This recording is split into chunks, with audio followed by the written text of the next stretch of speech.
Good evening and salutations, my B&B fans.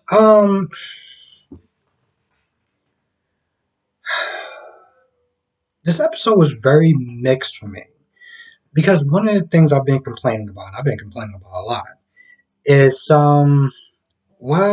just seeing the same damn people say the same damn things over and over again for the past 2 weeks. And that's mostly Ridge and Taylor and Hope and Liam just say the same crap over and over again. Okay, so today's episode we actually got some more people. We got Zende, we got Carter, we got Paris, we got Quinn, we got Eric. Eric. Okay, so on one hand, I was very happy to see that. Okay, was very happy to see somebody other than Ridge and Taylor and Ridge and Taylor and Sheila. Okay, that was refreshing.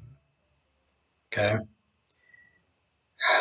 the same time, let's talk about Carter and Paris and Zende. I can't wait to this stuff comes ahead. Okay, I can't wait to Carter gets exposed and Paris gets exposed and Zenda's don't want to do it, or Grace exposes them. Okay, at this point, I don't care which one exposes them because now I gotta sit there and complain again, and it's just like I don't want to be a negative Nancy, but we're dealing with the same thing that we've been dealing with for the past 2 months now or more. After Zende was asking Carter for a favor as far as advice, and Carter feeling super guilty, Paris came in there. Paris was like, "Oh, you're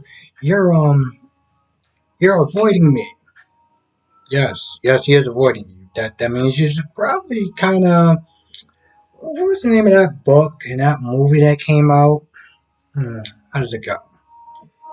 Maybe he's just not that into you. I know it sounds very cliche, but if he's avoiding you, it's probably a reason, and that doesn't mean to keep pursuing him or to keep trying to find out where he's going to be. To be like, "Hey, I'm here. I know you're avoiding me." Yeah, and yet you're still standing there. Nice. Once again, yeah, same conversation. Harris wants to be more. Carter says no, it's not a good idea. Paris acts like a dingbat. Paris is like, I don't care about my job. I don't care about being in good standing with the Foresters. You don't care about your job. Is Carter gonna be paying your bills now? Remember all that debt that you said you were in, and this is the reason why you had Carter try to help you with your finances and things of that nature? What happens when you don't have a job? Okay? And I'm gonna just sit there and say this again. Well, I'm gonna sit there and say this in a different way.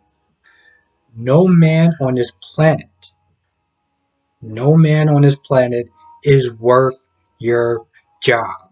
Okay? I'm gonna say that again. No man on this planet is worth your job. Okay? I love being a man. I love having.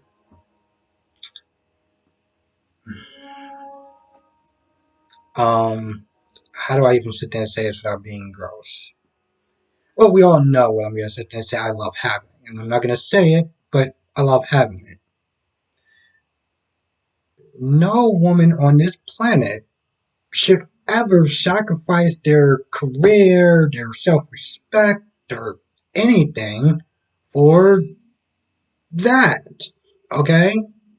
Trust me, it's not worth it. It is not worth it. And that's what she literally says, and she pouts, and she's like, "Don't tell me, don't push me to be don't push me to be with somebody, or push me to be with Zende, and yada yada yada." And she storms off, you know, all mad and whatever.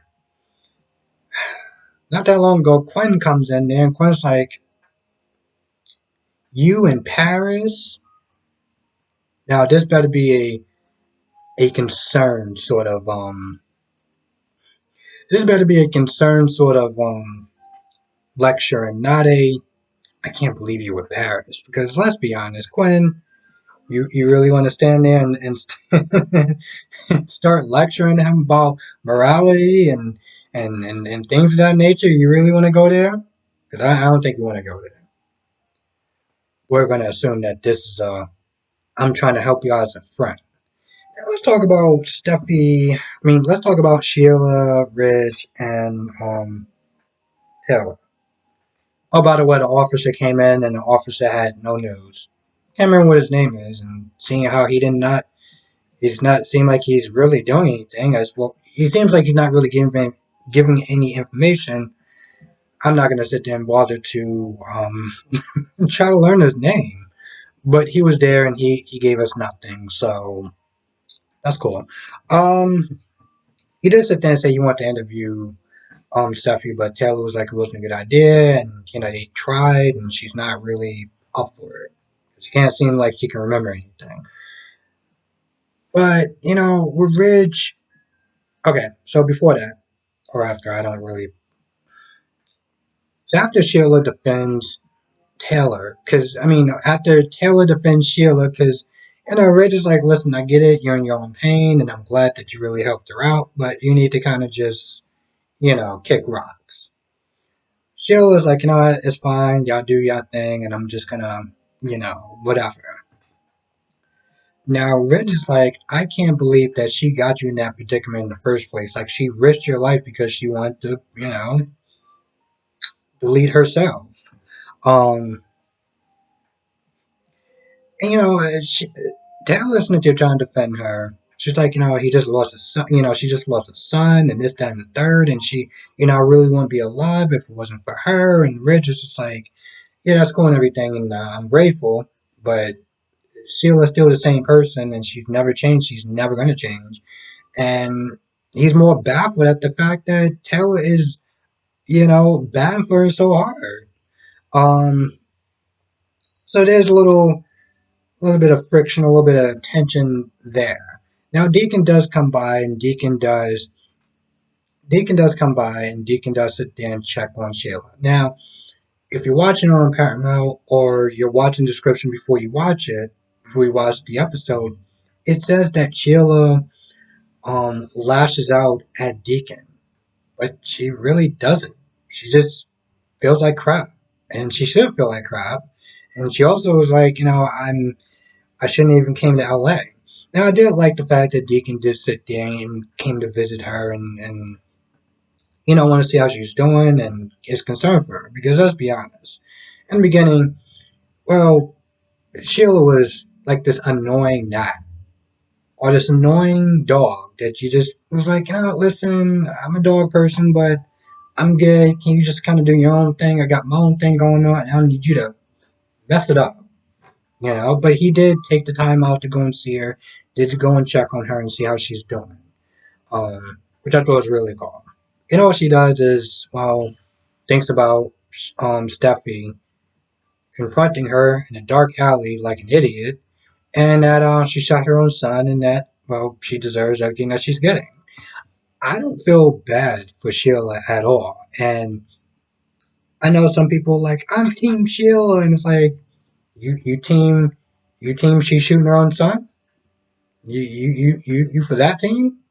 I can't believe they actually really did that. Like that, I saw some of the behind the scenes pictures on Instagram, and they got their stunt doubles with like harnesses and stuff like that. I was like, they really tried to do this whole, you know, um, off the ledge kind of thing. Now I give them props. I give B&B so much props. Okay, because on GH you got really, really, really bad green screen going on. So B&B is bold for what they're doing.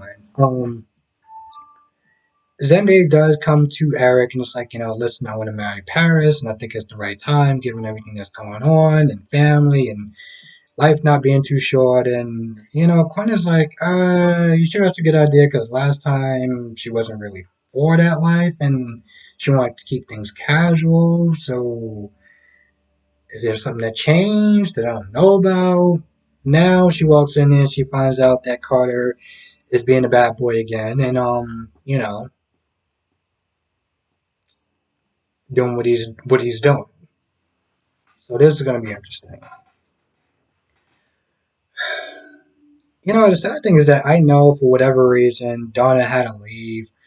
Either she chose to leave or they didn't really see a use for her. But I'm still not happy with the way that everything went about. You know, Donna being fired because she gave Eric an erection. I mean, I'm pretty sure Me Too's and Time's Up and all that other stuff got started because of situations like that. And I feel like, bro, you know what you just created? You created an HR nightmare. Um, I'm like, bro, you should be lucky and on your knees grateful that Donna isn't the spiteful, or isn't, I'm not going to sit there and say spiteful, but isn't, um, that she loves, and I'm gonna take that back. Isn't that she doesn't love Eric and respects Eric and wouldn't do that because any other person would have done that, and they would have full right to want to sue him and drag him through the mud for being wrongfully terminated. But Quinn acted like a damn psychopath, and Eric acted like a damn simp, and this is pretty much where we are. So that's awesome. I feel like that's about it for the most part. I feel like that's about it for the most part. I was not there writing a question in my notes because I was like, how is Ridge getting so upset with Sheila for, Taylor almost falling off the edge when Sheila wanted to delete herself? And I'm like, well, that happened. Like Taylor almost died because of trying to save Sheila. So I can understand why he's a little bit upset. Well, a little bit more than upset with her. I feel like that's about it. So I said I was going to take a break from YNR for a little bit. And I know at this point right now, well, it's probably the worst time to sit down and actually take a break. But I don't know. I enjoy it, and I'm thinking about doing it at some point. Definitely will happen because I know Ray is exiting, and I don't know about the character, and then Victoria. I don't know if she is exiting the show or whatever. I mean, it's just weird timing that you have two characters and rumors behind this, and they're saying that they're both leaving. And then now they both got into a car accident with each other. Um, I don't know. I'm gonna try to wake up super early, and I don't know. Maybe if I have enough time, I'll sit there and try to watch YNR. I wasn't even too sure about doing this review tonight, but I was like, no, I already watched it, and I had something else I was doing. Um, I was like, I'm already watched this. I was like, what, let's just do the review anyway. Anyway, with that being said, I'm gonna go. I want to thank you for watching. Be safe. Let me know your thoughts on the comment section below. See you in the next video.